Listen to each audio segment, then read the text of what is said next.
Does this ever happen to you? You're just having a nice moment with your spouse when all of a sudden she says something or does something, it totally pushes your button. That was triggering.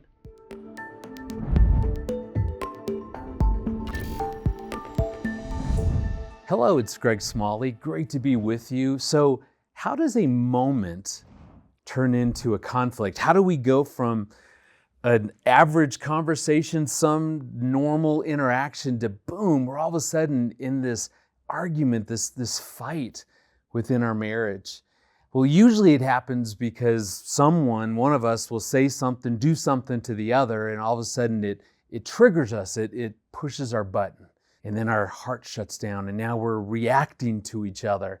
I'll never forget one night Aaron had a kind of a girls' night out. And so I was managing the kids. I was actually in the process of writing a book called Fight Your Way to a Better Marriage, ironically. So she's out. I'm dealing with the kids. They were terrible the whole night, just fighting. I'm refereeing battles between two of them. My youngest, she spills something. I had to clean that all up. And I still had to be writing. So I finally get the kids all to bed. I'm now at the kitchen table. I'm working on this chapter about how do we manage conflict. So Erin walks in. So I can see her coming in from the garage. She walks past the sink, looks at the sink, and in that moment I went, oh, no rats. Because she yells out, ugh, this thing is loaded with dishes. What am I, the maid? That's all she said. That was our moment that turned into a messy conflict, or at least it had the potential. Because instantly, the moment that she noticed the dirty dishes, what am I, the maid? Man, that just triggered something in me. I love the easy button as an analogy for this, because all of us have these easy buttons. Easy button just means deeper emotions. All of us just have more sensitive emotions. Things that have happened to us, like for me, feeling like a failure would be the big easy button for me. Feeling invisible, like no one's noticing me, that's another big one. But in this situation, when Aaron yelled out, what am I, the maid? It just pushed that failure button. Oh, I forgot to do the dishes. I failed. I should have done that. And so I just got all stirred up. Now, thankfully, I didn't react to her. I just kind of sat there seething. I'm actually on my computer writing about conflict as this is all going on. And of course, I looked at the screen and I'd been typing away red rum, red rum, red rum, which is murder backwards. Because man, doesn't that happen? We can just be having a normal moment together. Something happens, someone says something, someone does something, doesn't do something, and it just triggers those buttons. So I felt like a failure. I'd messed up. I didn't do what I said I would do. And then now my heart shuts down. That's probably one of the greatest things I've learned about conflict is when your buttons, these more sensitive emotions that you have, like feeling unloved, disrespected, unimportant, worthless, don't measure up, not good enough. Those are the kinds of deeper emotions that often get triggered. We learn these things from growing up. Things happen to us as we grow up, and we just develop just a sensitivity to that. It becomes a button. Actually, if you took the back and you opened this thing up and looked, there wouldn't be batteries with our buttons. They would be lies that have been written on our heart. So at some point, Satan wrote on my heart that I'm a failure. Not that I fail, that I am a failure, and that's why these become so sensitive, that I will never be loved, no one will respect me.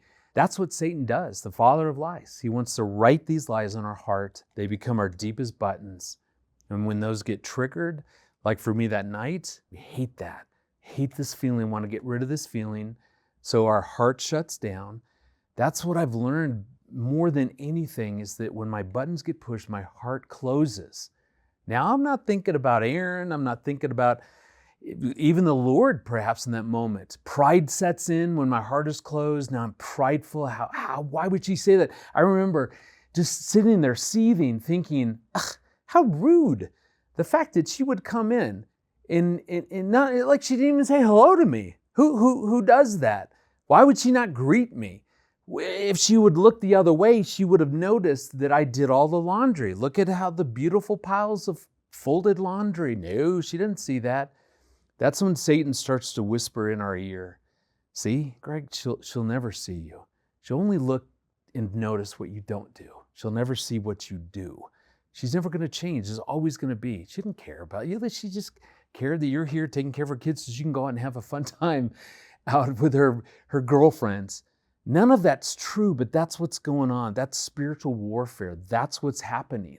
And so that's how these moments turn into these conflicts. All this is raging. And again, I'm just sitting there, just having all these thoughts. And I'll tell you what, when you have these extreme thoughts about your spouse, she never will, she will always, that's spiritual warfare. Satan is whispering those lies into your ear. Just know it. So thankfully, I didn't say anything, because when our buttons get pushed, we then go into some sort of reaction mode. So maybe in this particular moment, my reaction was just being kind of silent and not doing anything. But oftentimes, we might be what we call fighters. See, fighters engage. They want to argue and debate and defend and criticize and get angry. And you think about the Wizard of Oz. Remember that old movie to where the wizard and his fiery face, loud booming voice, that's a fighter. We're going to engage. Aaron and I are both fighters usually in our marriage when our buttons are triggered. And so now we're going to get into this power struggle, and I'm defending myself, and she's being critical. How could you not do the one thing I asked you to do, which was the dishes? Well, why is that the only thing you ever noticed? And if you had asked me how your kids were, I would have said, your kids are terrible, because look what that's what fighters do. Now we're going to engage. And again, it may not, I'm not saying that fighting in the terms of, it looks like this big angry experience. I'm just saying we're stepping forward to defend ourselves, to explain. I constantly am trying to convince Aaron that whatever's happened is probably not accurate. If you just let me explain what really happened, everything would be okay. Maybe some of you are flighters, so you're more likely to withdraw, or kind of like I was that night, just sit there kind of stonewalling, not saying anything, just seething, like saying, typing, red rum. So maybe you're withdrawing or shutting down. You'll have that smile on your face, but underneath, a lot's going on. It's kind of like the duck, that you see on top of the water. Everything looks fine, but underneath you see these little legs paddling. So a lot can be going on internally, but maybe I'm just shutting down because I don't want anybody to see. We might freeze. So sometimes whatever happens, our buttons get triggered. We're just totally frozen. We're not doing anything. What's interesting, the researchers, probably some of the greatest marriage experts, have found there's really 4 reactions that really can destroy a marriage. One is criticism. So if I'm pointing out who you are is the problem, not necessarily what you did. So if I'm being really critical, that's so hard. That feels so unsafe. No one wants to be around someone who's being critical. Withdrawal is another really, really big one. So if I constantly am just retreating away. If defensiveness, that's another big one. That's the main one that I do. I'm so convinced if Erin will just give me 1 second, just to explain, I can defend myself to show her, to help her understand what I was thinking, why I didn't do the dishes. Everything will be fine. That she'll respond by going, oh, okay, that makes total sense. Yeah, I saw that a different way. We're good. That's never happened one time in 33 years of marriage. And so being critical, being defensive, withdrawing, or another word is stonewalling. So you just kind of show up as this wall. Just kind of doesn't matter what your spouse is saying or doing. Just nothing bouncing off me. Not going to let anything you're doing right now penetrate my heart in any way. Another one is contempt. And that's sort of when I'm being super disrespectful, almost like what you're doing is so disgusting me that you feel that I'm just disgusted by what you're doing. In a lot of ways, I now see you as worthless. That's what contempt really means. And so if any of those 4 are going on, boy, it's dangerous for the relationship. But we react in, probably limitless number of ways. Your buttons get pushed, so that moment turns into a conflict because my button gets pushed. That's why I love James 4:1. It's a great verse. It says, "What causes fights or quarrels amongst you? Is it not the desires that wage war within you?" So I love what we're being told there is, why do we experience conflict? It's something deeper, the desires that wage war. It's saying that it's like an iceberg, the conflict topic. So dishes being done or not was the tip of the iceberg. What was really going on is that for both Aaron and me, our buttons had gotten triggered. For me, feeling failed. For Aaron, I wonder what it was. Maybe she felt taken advantage of. Maybe she felt that I didn't keep up my side of the bargain. So maybe she felt devalued by that. I mean, whatever was going on, something was going on deeper for both of us, like James 4:1 is saying. So that's really what's going on within conflict. So let me just quickly review why a moment would turn into a conflict is because something happens that pushes your button, those deeper emotions. Your heart now shuts down. We're dangerous when our hearts are closed. That's why in Philippians 2, it says, "Do nothing out of selfish ambition or vain conceit." Though that's pride. Selfish ambition means that I want what I want. So I want to feel this way, or I want you to do this because I think it's the right thing to do. Vain conceit, I love this is a beautiful description of oftentimes I know that I'm right. I am so excessively proud of how I see things. So in the moment, Aaron yells out, "What am I, the maid?" I was so convinced that she was in the wrong. How dare her say that to me when I had been home with her terrible children while she was out partying or up with her friends. And so that's all pride. And so when our buttons are pushed, our heart shuts down, pride's taking over. And that's why that verse is so beautiful, because it's talking about, don't show up in these prideful ways, but in humility. So how we begin to even break out of this, what we would call the reactive cycle. So this spin around, my buttons have been pushed and my heart shuts down. Now I'm reacting, and that's going to push Aaron's buttons. She's going to react, and we just sit and spin around. We call that the reactive cycle. And the beautiful part is there's a way out.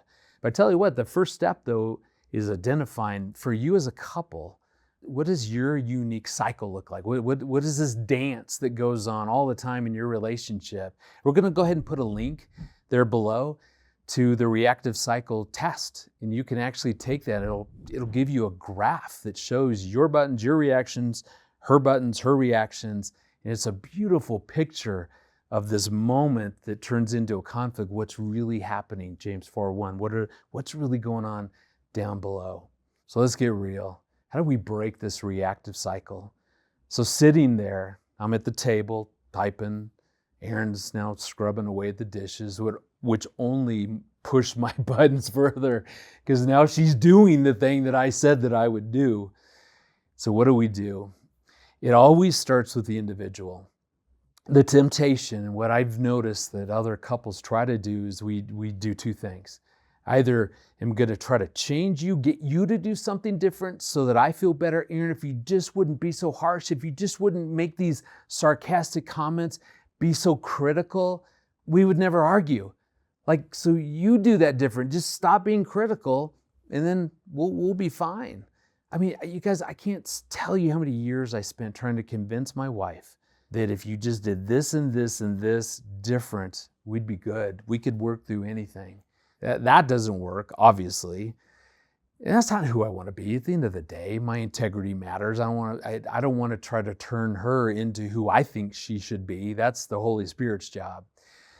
The other thing we try to do is to power through these conversations. So our buttons get pushed. That moment now is turned into a conflict. Let's just keep powering through. Maybe we'll get to the other side. Maybe we can resolve it just by continuing to talk it through, which I don't know about you, but when's the last time that when your buttons were pushed, your heart was shut down, now you're in reaction mode, were you really able to have a Christ-honoring conversation? something that's glorifying to God and healthy for the individuals and for our marriage.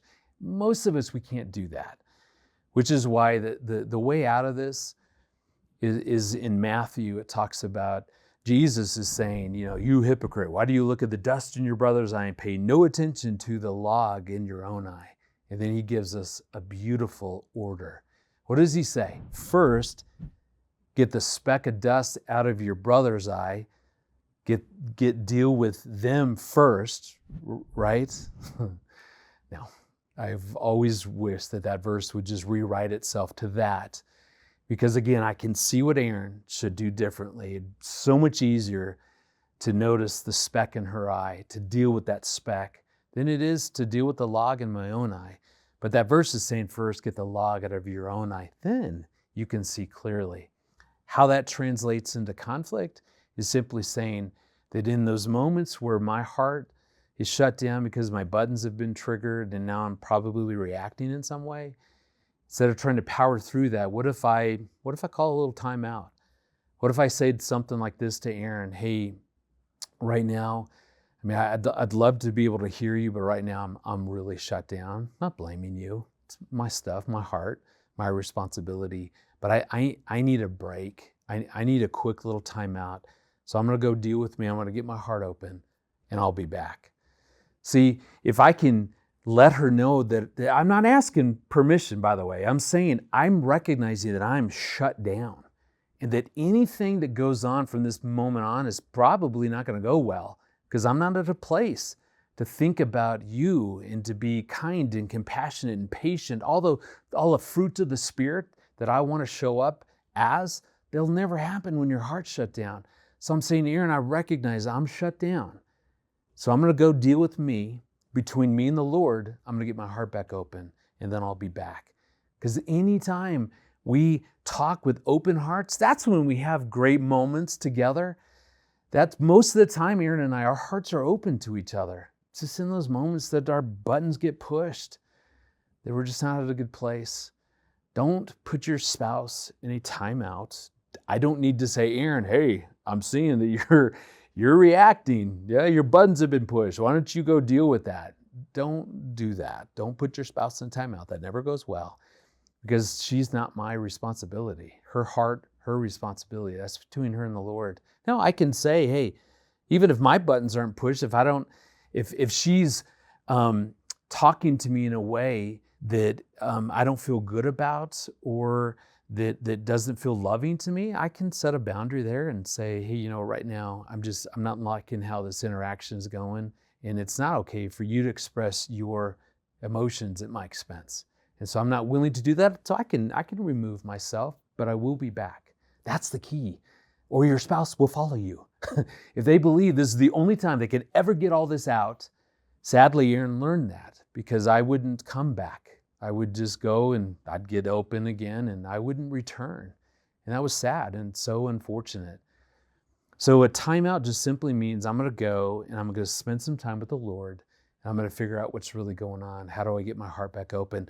And really the easiest way to do that is just to try to think about what button just got pushed. So as I sat at that table, thankfully I didn't say anything to Aaron, and I'm literally writing about this. I'm trying to create a book for you to teach you how to get out of the cycle. And I'm thinking, maybe I should do what I'm writing about. And so I really just kind of sat back. She's still washing dishes, so it's very triggering still for me. And I thought, Lord, man, what is going on? Why? Okay, man, this has stirred me. Something's triggered me. What is it? And I think it was a combination, like I said, that I felt failed. So I didn't do what I perceived she wanted me to do, but I also felt invisible. So it was kind of those two buttons kind of converging into probably that's the biggest for me. Thinking you didn't see everything I did tonight, Aaron. And if you did notice that, you would not only just be so thankful, but you would have been glad to go do those dishes. I mean, again, not right. I'm saying that's just what's going on in my brain. That's the spiritual warfare now. Satan's saying, yeah, if she really loved you, if she really wanted to see you, she would have seen all that. So all that's going on. So all I did is that when the moment you can put a name to how you're feeling, See, in the back part of your brain, there's a thing called the amygdala. That's what gets triggered when our buttons are pushed. So the amygdala now grabs all that information and it instantly is putting you into fight or flight. So that's the reactions. This is how God made us. Naming your emotion takes that information that the amygdala has hijacked and it moves it actually to the front part of our brains, the prefrontal cortex, the more logical, more rational part of our brain. So now instead of just reacting and like the doctor hits you with the, your knee kicks out, now by naming that emotion, it's actually de-escalating you. It's calming you down. Something powerful about how God designed it when I feel seen by myself and by the Lord, just a way in which I just start to calm down. My heart begins to open. So I just simply said, God, I'm feeling failed, but I'm really feeling invisible. And God, I'm going to bring that to you because that's my heart, my emotions, my responsibility.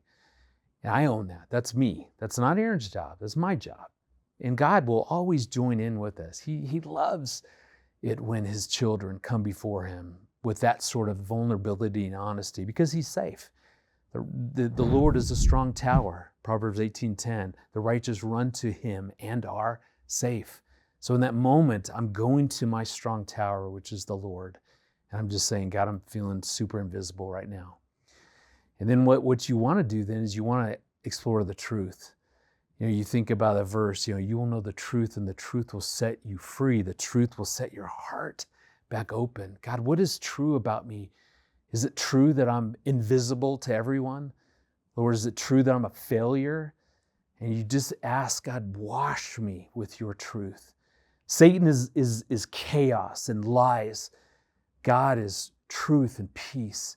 And I began to feel that peace. No, I'm not a failure. No, I'm not invisible. He sees me. He sees every hair on my head. He knows my heart. So search my heart. You know me. That's what's true. And sitting there at that table, with my hands still on my keyboard, I began just to calm down. I began to de-escalate. I felt much better. And then the key is, God, what's true about my wife in this moment? Lord, Satan wants me to believe that she doesn't care, that she doesn't see me. She just sees me as a big failure. Lord, what is true about her?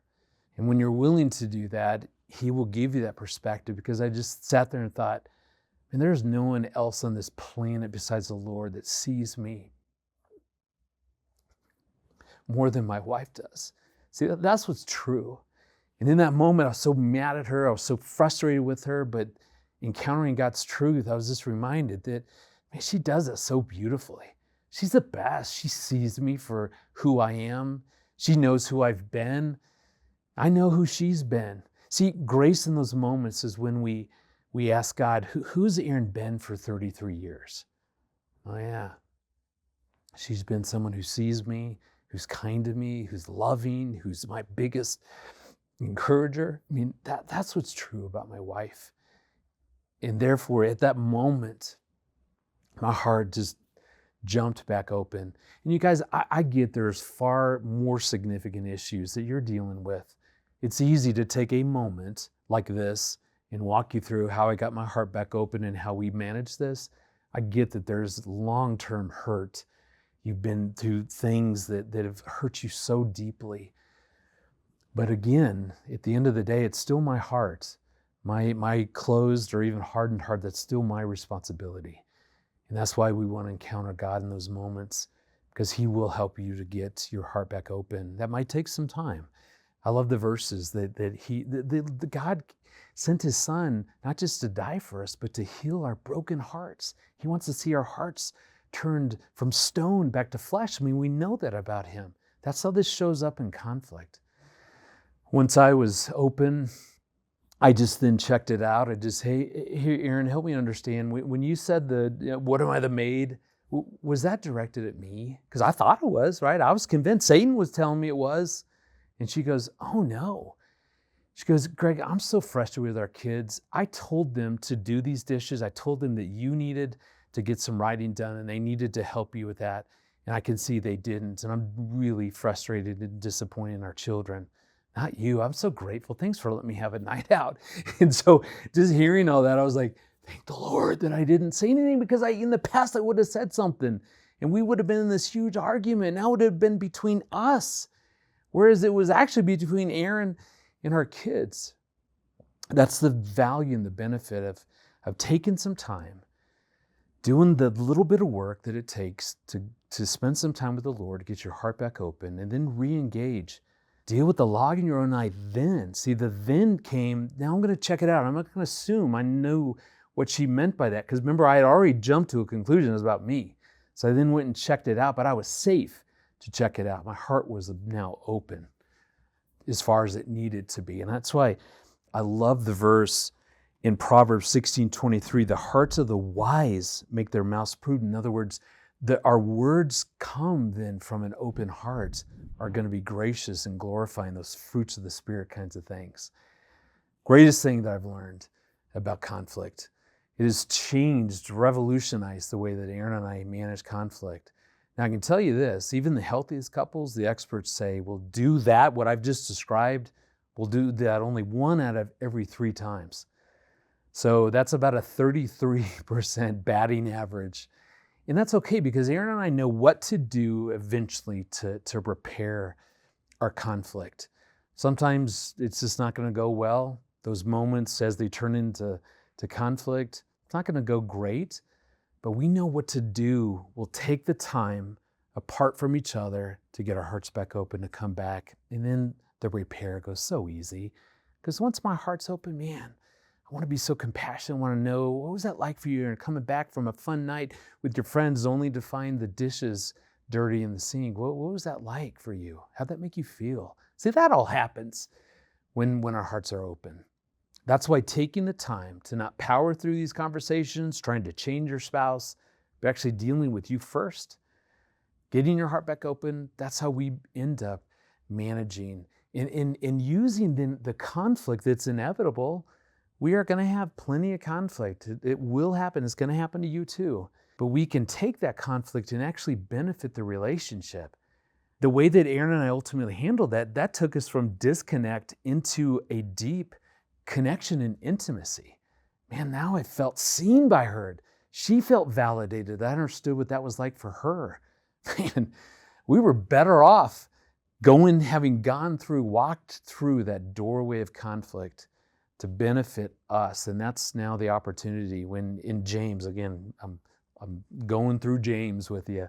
James 1:2, when you go through hard times, trials, conflict, consider that an opportunity. And that's the opportunity here. Get your heart open, re-engage, and the opportunity is for you guys to get to a great depth of understanding and a wonderful, sweet connection.